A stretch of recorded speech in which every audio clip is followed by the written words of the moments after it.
সাজায় দেখে কি করে বল চলে গেল অন্য অন্য গোল হয়ে গেছে।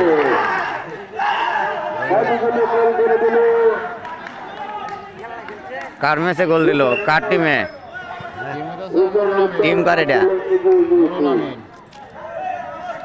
আর প্রতিপক্ষ টিম কার?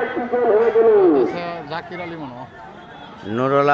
নুরুল আমিন বনাম জাকির আলী না? খেলা শুরু হয়ে গেল,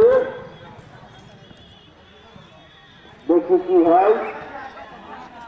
হোসেন এক গোলে এগিয়ে আছে, আশরাফুল এক গোলে পিছিয়ে আছে। দেখি কি হয়।